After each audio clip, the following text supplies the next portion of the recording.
तो हाँ भाई, क्लास 10 वालों, आशा करता हूँ आप सभी स्वस्थ होंगे, मस्त होंगे और अपनी पढ़ाई लिखाई में व्यस्त होंगे। और उसी के साथ साथ आपकी पढ़ाई लिखाई में चार चांद लगाने के लिए मैं लेकर के आया हूँ अपनी बोर्ड एग्जाम की कॉपी। या मैंने किस तरीके से बोर्ड एग्जाम में लिखा था, या मेरी खुद की कॉपी साइंस की आपके सामने है, और किस तरीके से आपको लिखना है वो भी मैं आज आपको बताऊंगा। ठीक है, तो यहाँ पर उन उन पॉइंट्स को आप ध्यान में देना, क्योंकि ओवरऑल प्रेजेंटेशन भी बहुत ज़्यादा मायने रखता है बोर्ड एग्जाम में। ठीक है, किस तरीके से लिखना है, कैसे लिखना है, वो सारी चीज़ें आपको पता होनी चाहिए। ठीक है, तो सबसे पहले उपभाग एक, जो है फिजिक्स केमिस्ट्री बायोलॉजी, उपभाग एक, उपभाग दो, उपभाग तीन। ठीक है, तो सबसे पहले फिजिक्स का पार्ट आता है उपभाग एक में, जिसमें प्रश्नोत्तर संख्या एक का आई।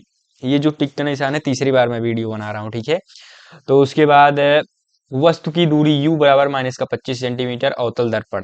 इस तरह मतलब मैं पढ़ के दिखाऊंगा नहीं, कि ओवरऑल आपको इसी तरीके से लिखना है। लेफ्ट साइड में हाशिया खींचना है, ये नहीं कि राइट साइड में भी खींचने लगे। और आधा से ज्यादा हाशिया नहीं, बस थोड़ा सा हल्का सा स्पेस, क्योंकि यहाँ पर आंसर लिखना है, या पॉइंट डालना हुआ, या हैशटैग डालना हुआ, या नंबर 1 2 3 करना हुआ, उस हिसाब से। ठीक है, उसके लिए ये लेफ्ट साइड में हाशिया खींचा जाता है। और बहुत सारे टीचर कहते हैं राइट साइड में, तो मुझे नहीं लगता कि राइट साइड में खींचना चाहिए आपको। नहीं तो कहीं ना कहीं एग्जामिनर को लगेगा कि आप कॉपी भरने के लिए ऐसा कर रहे हैं। ठीक है, उसके बाद यहाँ पर जो भी आपका जो सूत्र वगैरह लिखो, उसको जो है प्रयास करना बॉक्स बना देना। लेकिन आप इसको अगर बॉक्स नहीं बना रहे हो, तो लेकिन आपको प्रयास करना है कि जो भी आपका आंसर आए, न्यूमेरिकल में या किसी में भी, मैथमेटिक्स में लिख रहे हो तब भी, तो जिस सब्जेक्ट में आपका आंसर आए, इस तरीके से मैथमेटिक्स में आ रहा है उसका भी, अब जैसे x बराबर 15 आया, एक सेकंड दिखाई नहीं दे रहा होगा, हाँ, x बराबर 15 आया, तो इस तरीके से आप बॉक्स बनाओगे और आंसर लिख दोगे। इससे एग्जामिनर को तुरंत डायरेक्ट पता चल जाएगा कि ये उत्तर आया है, तो एग्जामिनर टिक का निशान करके 4 अंक आपको दे देंगे। ठीक है, इसी तरीके से एग्जैक्ट आपको लिखना है बोर्ड एग्जाम में। ठीक है कि नहीं मेरे भाई? ये वैसे 2 अंक का सवाल है, तो 2 अंक यहाँ पर मिल जाएंगे। उसके बाद फिर हाँ, इस क्वेश्चन में काफी कुछ आपको बताने को है। पहले तो आप वही फॉर्मेट एकदम रहेगा कि प्रश्नोत्तर संख्या पहले का डबल आई आपने लिखा। उसके बाद जो भी गिवन है, आपतन कोण आई, अपवर्तन कोण आर, ये 45 डिग्री, 30 डिग्री, ये इमेज चित्र आपको छापना है। चित्र अगर दिया है तो ठीक है, नहीं दिया है फिर भी आपको पता है, जैसे हृदय का चित्र छापने को आ जाता है, कभी कभी पाचन तंत्र का चित्र छापने को आ जाता है। बहुत सारे चित्र हैं जो कि बायोलॉजी में भी हैं, फिजिक्स में भी हैं। उत्तल दर्पण, अवतल दर्पण, या लेंस का चित्र आपको दिख जाएगा, या दर्पण का चित्र आपको देखने को मिल जाएगा। तो ओवरऑल ये जो चित्र होते हैं, ये आपको जो है बनाना है, एकदम साफ सुथरा बनाना है, पेंसिल से नहीं बनाना है। एक स्टूडेंट की मैं कॉपी अभी चेक करके आपको दिखाऊंगा, साइंस की, उन्होंने क्या किया है, पेंसिल से बनाया है चित्र। तो पेंसिल से आपको नहीं बनाना है। ठीक है, आपको पेन से ही बनाना है। पेंसिल से लगभग एक 15 20 दिन या 1 महीने बाद कॉपी चेक होगी आपकी, तब तक धुंधला एकदम, पेंसिल मतलब चिन्हाए चिन्हावे न करे।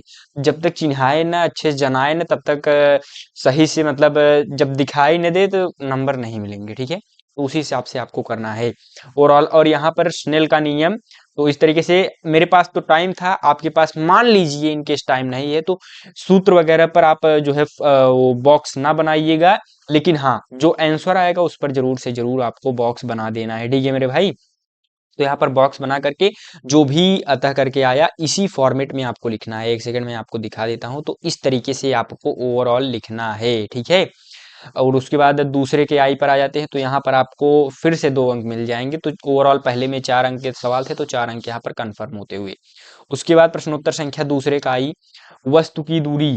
जो भी क्वेश्चन में गिवन हो, मैंने यहाँ पर क्वेश्चन नहीं मैं लेकर के आया हूँ, लेकिन ओवरऑल इस पहले आप जो है क्वेश्चन का आंसर जानने के पीछे मत भागो, क्योंकि आप पढ़ाई कर ही चुके होगे।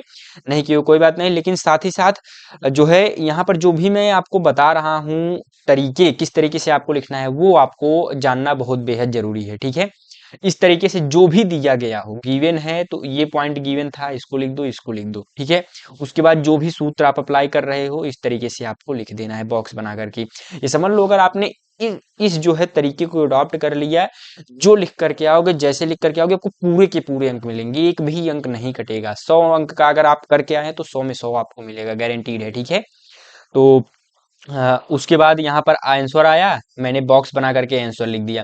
अब उसके बाद यहाँ पर एक मिस्टेक आप मत करिएगा, कि उसी के नीचे एग्जैक्ट आपको ये क्वेश्चन नहीं डालना है, इसको नेक्स्ट पेज पर लेकर के जाना है। क्यों ऐसा मैं कह रहा हूं? यहाँ पर तो मुझे तो पूरे अंक मिल रहे हैं क्योंकि मैं देख करके चेक कर रहा हूँ। सपोज मान लीजिए आपको भी नंबर मिल सकते हैं, लेकिन एग्जामिनर जल्दबाजी में चेक कर रहे हैं, उनको ये क्वेश्चन दिखाई ही नहीं दिया। ऐसे चेक करके सवाल था 2+2 4 अंक का, उन्होंने 2 ही अंक दिया और उसके बाद आगे बढ़ गए। ठीक है, तो ये आपको ध्यान देना है कि नेक्स्ट पृष्ठ पर नेक्स्ट क्वेश्चन नेक्स्ट पृष्ठ पर आपको या नेक्स्ट पेज पर आपको लिखना है। ठीक है, तो दूसरे का डबल आई, 2+2, यहाँ पर भी 4 अंक पक्के होते हुए। अब उसके बाद तीसरे का आई, इस तरीके से आपको लिखना है। जो भी है, जो भी दिया गया है, इस तरीके से आप लिखना। माना तार का मूल प्रतिरोध R तथा लंबाई L। उसके बाद इस तरीके से जो भी प्रतिरोध का सूत्र है R बराबर रो L बाई ए, इसको अभी याद कर लो, ये क्योंकि पेपर में इससे रिलेटेड न्यूमेरिकल पूछे जाएंगे। तो R बराबर रो L बाई ए। उसके बाद नया प्रतिरोध जो भी आया यहाँ पर ये आया, तो अतः नया प्रतिरोध एक चौथाई गुना हो जाएगा। इस तरीके से आंसर आया, तो ओवरऑल आंसर यहाँ पर आपको ऐसे लिख देना है। तो यहाँ पर भी आपको एक सेकेंड, 3+3 6 अंक का है, तो यहाँ पे 3+3 6 नंबर यहाँ पर मिल जाएंगे दोनों मिला करके। अब इस क्वेश्चन को मैं आगे चेक करके आपको दिखा दे रहा हूँ। अभी ये क्वेश्चन आपको किस तरीके से लिखना है? तीसरे का डबल आई है, यहाँ पर चित्र दिया है तो चित्र जरूर बनाना है। ठीक है, चित्र बनाने पर भी एक अंक यहाँ पर, एक या आधा अंक यहाँ पर मिल जाएंगे आपको। ठीक है, अगर चित्र नहीं बनाओगे तो नहीं मिलेंगे। उसके बाद आपने फॉर्मूला लिखा है और यहाँ पे फॉर्मेट एकदम बिल्कुल सही अप्लाई किया है और लास्ट में आपका आंसर आया है। ठीक है, ये आपके पास टाइम है तो ये कला भी आप कर सकते हो, लेकिन नहीं समय है तो स्टार वगैरह बना दो तो भी चलेगा। ठीक है, तो ओवरऑल यहाँ पर भी आपको 3 अंक मिल, मतलब मुझे 3 अंक मिल गए, आपको भी मिल जाएंगे अगर आप भी इस तरीके से लिखोगे तो। ठीक है, तो चौथे का पहला क्वेश्चन या चौथा क्वेश्चन, तो चौथे क्वेश्चन पे क्या करना है? दिया है इस तरीके से, जो भी दिया गया दिया रहेगा उसके बाद ये करिएगा आप। उसके बाद आर जो भी श्रेणी क्रम संयोजन, इस तरीके से चित्र आपको बना देना है। उसके बाद यहाँ पर तुल्य प्रतिरोध है 74 ओम। आंसर जो भी आए आपको इसी तरीके से लिखना है, जिससे एकदम देखो यहाँ पे आपको दिखाई दे रहा होगा कि आंसर कहाँ पर लिखा गया है। इस क्वेश्चन को भी आप देख सकते हैं, समांतर क्रम संयोजन, आंसर कहाँ पर लिखा गया है आपको दिखाई दे रहा है, फॉर्मूला नीट एंड क्लीन। उसके बाद चित्र राइट साइड में नीट एंड क्लीन। तो इसी तरीके से आपको भी बनाना है, जिससे पूरे के पूरे अंक आपको मिलेंगे। ठीक है, उसके बाद आगे बढ़ते हैं, चौथे के डबल आई पर आते हैं। तो यहाँ पर चौथे का डबल आई दिया है, इसी तरीके से आपको हेडिंग डालना है, दिया है। उसके बाद इस तरीके से आप हल करेंगे और यहाँ पे आंसर यहाँ पर दिखाई दे रहा होगा आपको, इसी तरीके से आपको आंसर बॉक्स बना करके लिख देना है। अब समझ लो इस सेट को मैं जब सॉल्व कर रहा था तो यहाँ पर फिजिक्स में समझ लीजिए कि जितने भी मतलब कोई भी थियोरेटिकल क्वेश्चन नहीं आया था। ओवरऑल सभी के सभी क्वेश्चन न्यूमेरिकल बेस्ड थे। जो सोच रहे होंगे फिजिक्स में केवल थ्योरी पढ़ के चले जाओगे पूरे अंक आ जाएंगे, तो वो यहाँ पे समझ लो फिजिक्स में एक भी अंक नहीं कर पाएंगे, क्योंकि यहाँ पे ओवरऑल न्यूमेरिकल ही पूछे गए थे इस सेट में। तो न्यूमेरिकल पर अगर अभी तक आपने सॉल्व नहीं किया है तो न्यूमेरिकल की भी प्रैक्टिस करते चलिए, आंकिक प्रश्नों की। ठीक है, तो आंकिक प्रश्नों की आप बराबर मात्रा में प्रैक्टिस करिए, अभी भी आपके पास समय है लगभग 40 से 45 दिन का। ठीक है, उसके बाद इस तरीके से आंसर लिखना है और पार्ट 1 यहाँ पर, एक सेकंड दिखाई नहीं दे रहा होगा, ये पार्ट 1 इस तरीके से आप मैंने सॉल्व किया। उसके बाद पार्ट 2 यहाँ पर मैंने हल किया और यहाँ पे आंसर इस तरीके से आया, तो यहाँ पर उत्तर मैंने लिख दिया है। ठीक है, इस तरीके से आंसर एकदम आपको नीट एंड क्लीन दिखाई देना चाहिए। उसके बाद हाँ, उपभाग 2। अब दूसरे उपभाग ये जो है केमिस्ट्री का है, या जिसको कहते हैं हाँ रसायन विज्ञान, रसायन विज्ञान। तो रसायन विज्ञान वाला पार्ट है, उसमें पहले में 4 सवाल थे। ठीक है, 4 अंक मिलते, एक एक अंक का है। तो एकदम मतलब दिखाई देना चाहिए, ये नहीं कि इतने जगह में 4 के चारों बंटवा दिए उसके बाद दिखाई दे नहीं रहा है पहला कहाँ है दूसरा कहाँ है, तो पूरे अंक नहीं मिलेंगे। तो एकदम अच्छे से प्रश्नोत्तर संख्या 5, यहाँ पे आई नंबर एक लाइन छोड़ करके एथेनोइक अम्ल, इस तरीके से उसका सूत्र, एक नंबर यहाँ पर मिल गया। उसके बाद डबल आई 1 क्लोरोप्रोपेन, इस तरीके से लिखना है, एक अंक यहाँ पर भी मिला। उसके बाद ब्यूटेनोन 2, तो यहाँ पर इस तरीके से फॉर्मूला लिखा मैंने, एक अंक यहाँ पर भी मिला। उसके बाद नियोपेंटेन, इस तरीके से मैंने लिखा। ठीक है, नियोपेंटेन ये है। तो ये तो अभी आपको नहीं पता होगा या इसकी आवश्यकता भी नहीं, इसी तरीके से आपको लिखना है, तो यहाँ पर भी आपको एक नंबर मिल जाएंगे। तो एग्जामिनर को कितना इजी हो गया चेक करने के लिए, यहाँ पर फटाक से एक नंबर एक नंबर एक नंबर एक नंबर देखा आंसर, इन्होंने एक एक अंक दिए और ओवरऑल ये इस क्वेश्चन के 4 अंक। ठीक है मेरे भाई, इसी तरीके से आपको भी लिखना है और पूरे के पूरे अंक लेकर के आने हैं बोर्ड एग्जाम में, ठीक है। तो यहाँ पे छठवां सवाल, छठवें का पहला, मिश्र धातु।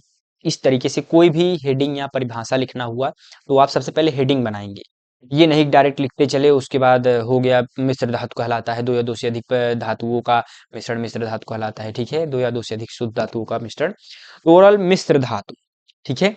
तो मिश्र धातु दो या दो से अधिक धातुओं का मिश्रण मिश्र धातु कहलाता है। और यहाँ पे इन्वर्टेड कामा में मैंने बंद कर दिया, तो ओवरऑल ये एक नंबर इस पर मिल गया मुझे। उसके बाद यहाँ पर जो है कॉपर की दो प्रमुख मिश्र धातुएं, तो ओवरऑल परिभाषा पर 2 नंबर, 1 नंबर इस पर और 1 नंबर इस पर। तो ओवरऑल यहाँ पे जो है छठवें का आई डबल आई, तो ये 2 नंबर का क्वेश्चन है, आधा नंबर इस पर, आधा नंबर इस पर, 1 नंबर इस पर, ठीक है। तो ओवरऑल आप समझ रहे हो, 1 नंबर डेफिनेशन पर मिला, आधा नंबर पीतल के बारे में लिखा और कांसा के बारे में इस तरीके से लिखा मैंने। तो यहाँ पे आधा आधा करके ओवरऑल 2 नंबर यहाँ पर मिल गए मेरे, ठीक है कि नहीं। अब उसके बाद यहाँ पर स्टेप मार्किंग होती है, मैं ये चीजें आपको क्यों बता रहा हूँ, आधा आधा एक एक नंबर, मैं इसलिए बता रहा हूँ क्योंकि बोर्ड एग्जाम में स्टेप मार्किंग होती है। सपोज आप मान लीजिए कि आपको कांसा वाला नहीं आता, ठीक है, तो यहाँ पर आधा नंबर आपका माइनस हो जाएगा और आपको मिलेंगे 3/2 नंबर या 1.5 नंबर, ठीक है। तो आप इस चीज के लिए एकदम मतलब वो रहिए कि किस तरीके से कॉपी चेक होती है और कितने अंक कैसे क्या मिलते हैं, ठीक है। तो आप आई होप कि समझ चुके होंगे किस तरीके से लिखना है आपको। और उसके बाद छठवें का डबल आई, प्रश्नोत्तर संख्या 3, छठवें का डबल आई। अब उसके बाद कॉपर सल्फाइड से कॉपर धातु का निर्माण, इस तरीके से आप हेडिंग बनाएंगे। अब ज्यादा बड़ा हेडिंग है तो ये नहीं कि इसको भी पहला, आपके पास टाइम है तो खींचिए, नहीं है तो इसको खींचने का उतना अगर समय नहीं है तो मत खींचिएगा, ठीक है। जरूरी है कि कंटेंट लिखिए आप यहाँ पर, ओवरऑल आप इसके विषय में मैंने लिखा। उसके बाद रासायनिक समीकरण, इस तरीके से आपको कुछ भी स्टार वगैरह मार्क कर देना है या ऐसे सर्कल ही बना दीजिएगा आप राइट साइड लेफ्ट साइड में। उसके बाद रासायनिक समीकरण हेडिंग बना करके जो भी पहला चरण दूसरा चरण इक्वेशन जो भी आपको प्राप्त हुआ, कॉपर का निर्माण कर दिया। उसके बाद इसके बारे में थोड़ा सा डिटेल आप लिख दीजिएगा, ठीक है। इस तरीके से ओवरऑल आप लिखोगे तो आपको बोर्ड एग्जाम में जो है पूरे के पूरे अंक मिलेंगे, ठीक है मेरे भाई, इसी तरीके से आपको लिखना है। उसके बाद प्रश्नोत्तर संख्या 7 पर आते हैं, अथवा। अब देखो यहाँ पे मैंने राइट साइड में क्या लिखा है, अथवा। तो सातवां क्वेश्चन अथवा करके दिया रहता है, तो पहला और उसके नीचे अथवा, फिर उसके बाद दूसरा क्वेश्चन, ठीक, एक करना रहता है, तो मैंने अथवा वाला किया है, ठीक है। तो अथवा वाले में क्या है, एल्यूमिनियम, पहला नंबर एल्यूमिनियम। तो यहाँ पर एल्यूमिनियम के बारे में इक्वेशन लिखना था, तो इक्वेशन मैंने लिख दिया है, ठीक है। उसके बाद कैल्शियम वाला था, तो कैल्शियम के लिए यहाँ पर इस तरीके से इक्वेशन। उसके बाद आयरन था, तो आयरन के लिए तो अगर 6 अंक का सवाल है तो यहाँ पर भी एक सेकंड दिखाई नहीं दे रहा होगा, तो फिर से मैं लेकर के आता हूँ। हाँ, तो अब मैं यहाँ पे दिखा दे रहा हूँ, 6 अंक का ओवरऑल सवाल है, सातवां सपोज मान लो, ठीक, 6 नंबर का है। अब 3 पार्ट हैं, एल्यूमिनियम कैल्शियम आयरन, ठीक है। एल्यूमिनियम कैल्शियम आयरन तो 2-2 नंबर के होंगे, वो स्वाभाविक सी चीज है। तो अब सपोज आप मान लीजिए कि आपको कैल्शियम वाला नहीं आ रहा है, तो यहाँ पर आपको 2 नंबर मिलेगा, इसमें 0 नंबर मिलेगा अगर नहीं लिखे रहोगे तब, ठीक है। और उसके बाद आयरन वाले में आपने लिखा है तो 2 नंबर, तो ओवरऑल यहाँ पे 4 नंबर मिलेंगे। ये नहीं कि अगर मुझे कैल्शियम वाला नहीं आ रहा है तो मुझे 0 अंक मिलेंगे, नहीं, स्टेप मार्किंग होती है यहाँ पर। आपको जो नहीं आएगा उसका अंक कट जाएगा और जो आता रहेगा उस हिसाब से आपको अंक मिल जाएंगे, ठीक है। तो लेकिन मैंने सभी सही किए हैं तो मुझे 6 में 6 मिलेंगे, ठीक है कि नहीं। आप भी पूरा सही करो, आपको भी मिलेगा। उसके बाद उपभाग 3 जो है ये है जीव विज्ञान, ठीक है, जीव विज्ञान। अब जीव विज्ञान वाले पार्ट पर आते हैं, तो प्रश्नोत्तर संख्या 8, कायिक प्रवर्धन क्या है, कायिक प्रवर्धन के लाभ, ठीक है। अब ये 4 नंबर का सवाल है, तो कायिक प्रवर्धन क्या है, इस पर आप कायिक प्रवर्धन के बारे में लिखेंगे और उसके बाद उसके लाभ। 2 नंबर यहाँ पर, 2 नंबर यहाँ पर, ठीक है। ओवरऑल आपको कितने मिल गए, 4। अब यहाँ पर 4 अंक का सवाल है, तो प्रयास करिए कि 4 पॉइंट लिखिए। लेकिन मैंने 2 अंक ऑलरेडी यहाँ पर मुझे मिल चुका है डेफिनेशन पर, तो यहाँ पर मेरे को अगर मैं 2 भी पॉइंट लिखता हूँ तब भी मेरा काम चल जाएगा, क्योंकि 1+1 2 नंबर यहाँ पर भी मुझे मिल जाएंगे। मैंने एक एक्स्ट्रा यहाँ पर 3 लिख दिया है, ठीक है, तीसरा पॉइंट। अब आपके पास भी समय है, आप भी 3-4 पॉइंट लिख सकते हैं, 5-6 पॉइंट्स भी लिख सकते हैं, लेकिन ओवरऑल लिमिटेड शब्द रहते हैं तो लिमिटेड ही लिखो, अच्छे से लिखो, राइटिंग बिठा करके लिखो, ठीक है। उसके बाद 9वें का आई पर आते हैं, तो यहाँ पर अंतर्ग्रथन सिनेप्स मतलब जो भी डेफिनेशन है उसके बारे में मैंने लिखा और जो भी पॉइंट्स थे उसके बारे में डिस्कस किया। 9वें के डबल आई पर आते हैं, ऑक्सिन के बारे में मैंने यहाँ पर डिस्कस किया। इस तरीके से जो भी 2+2 अंक यहाँ पर भी मेरे पक्के हो गए, ठीक है। तो ओवरऑल 4 अंक। उसके बाद आगे आते हैं, तो यहाँ पर क्या है, प्रश्नोत्तर संख्या 10। तो 10वें क्वेश्चन प्रश्नोत्तर संख्या पर आते हैं। पारितंत्र क्या है, मैंने डेफिनेशन लिखा। अब क्या है, तालाब पारितंत्र के विभिन्न घटकों का संक्षेप में वर्णन, ठीक है। ये इंपॉर्टेंट क्वेश्चन है और यहाँ पर इसमें मुख्य रूप से 3 प्रकार के घटक होते हैं, तो उसके बारे में मैंने डिटेल में यहाँ पर या वर्णन कर दिए संक्षेप, ठीक है। संक्षेप में बहुत ज़्यादा बड़ा है नहीं, लगभग 50 से 60 शब्दों में मैंने इसका वर्णन कर दिया है, ठीक है। इसी तरीके से आपको भी करना है। बहुत ज़्यादा नहीं लिख रहा हूँ, 5-6 पेज, 5-6 पेज आपको भी नहीं लिखना है। लिमिटेड से शब्द लिखने होते हैं, 80 से लगभग 100 शब्द, 120 शब्द, बहुत ज़्यादा। उसी हिसाब से आप लिखोगे, आपको पूरे के पूरे अंक मिलेंगे। ये नहीं बहुत ज़्यादा लिखने लग रहे ना, फॉर्मेट टू द पॉइंट, एकदम कम भी नहीं लिखना है, एकदम ज़्यादा भी नहीं लिखना है। समय को देखते हुए उसी हिसाब से आपको लिखना है, ठीक है। उसके बाद 10वां हो गया। उसके बाद प्रश्नोत्तर संख्या 11। 11वें में स्वपोषी पोषण और विषम पोषी पोषण में अंतर आपको लिखना है। तो अंतर वाले सवाल इसी तरीके से आपको लिखने हैं, ठीक है। इस तरीके से ये जो है हॉरिजॉन्टल लाइन आप नहीं बना पा रहे हो, क्षैतिज वाला ऊर्ध्वाधर वाला एक आप खींचिएगा। तो लेफ्ट साइड में आपने लिखा स्वपोषी पोषण, राइट साइड में विषम पोषी पोषण, और 6 अंक का सवाल है, तो आपने 5-6 पॉइंट्स बना दिए, ठीक है। ओवरऑल आपको यहाँ पे 6 अंक मिल जाएंगे, ठीक है मेरे भाई। इसी तरीके से आपको लिखना है बोर्ड एग्जाम में। तो अगर एक एक पॉइंट्स पे अगर 1 अंक मिल रहे हैं, तो 1 नंबर, 2 नंबर, 3, 4, 5, 6 नंबर मैंने एक्स्ट्रा यहाँ पर 2 पॉइंट्स लिख दिए हैं, तो यहाँ पे 6 अंक यहाँ पर मुझे मिल जाएंगे। लेकिन मैंने 2 पॉइंट्स एक्स्ट्रा लिखे हैं, आप भी लिख सकते हो, आपके पास टाइम है, क्योंकि 6 अंक का सवाल है तो ज़्यादा से 1 पेज तो कंप्लीट मुझे भरना था, तो ओवरऑल मैंने यहाँ पर लगभग 1 पेज भरा हुआ है, ठीक है। तो इसी तरीके से आपको लिखना है। फिर नेक्स्ट अब तो नहीं है, उसके बाद फिनिश है। और हाँ, यहाँ पे मैं दिखा देता हूँ नेक्स्ट, अगर मैथमेटिक्स की कॉपी भी मैंने लिखी है, नेक्स्ट वीडियो इस पर आएगा, तो आप देखिएगा। तो ओवरऑल आपको इसी तरीके से बोर्ड एग्जाम में लिखना है। तो वीडियो की लेंथ थोड़ा सा 15 से 20 मिनट की हो सकती है, लेकिन यहाँ पर पूरा डिटेल कंप्लीट यहाँ पर आपको मिलेगा किस तरीके से आपको बोर्ड एग्जाम में लिखना है, ठीक है। ओवरऑल अगर आप इस तरीके से लिखते हो तो आपको पूरे के पूरे अंक मिलेंगे।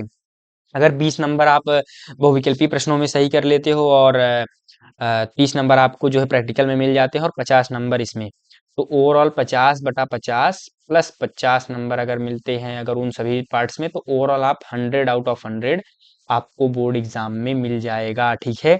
और इसी तरीके से अगर आप लिखते हो इसी फॉर्मेट पे, बहुत ज़्यादा 3-5 नहीं करना है, एक ही फॉर्मेट को अप्लाई करना है। इस वीडियो को एक बार 2 बार और देख लो, जिससे आपको एकदम मतलब कंठस्थ हो जाएगी किस फॉर्मेट पर मुझे वर्क करना है। और अपने टेस्ट वगैरह भी दे लो और बोर्ड एग्जाम में अच्छे से अच्छा अंक स्कोर करो। और हाँ, स्क्रीन पर आपको एक वीडियो दिखाई दे रहा होगा, मैंने एक स्टूडेंट की अभी हाल ही में एक कॉपी चेक की थी, तो इस कॉपी को देखिए उन्होंने किस तरीके से लिखा और मैंने किस तरीके से लिखा, मेरी कॉपी में और उनकी कॉपी में क्या डिफरेंसेस हैं, उसको आप जो आइडेंटिफाई करोगे तो आपको पता चलेगा कि मुझे भी इसी तरीके से लिखना है और बोर्ड एग्जाम में 100 में 100 फोड़ के आना है, ठीक है। तो इसी के साथ चलते हैं मेरे मित्रों, धन्यवाद, राधा स्वामी।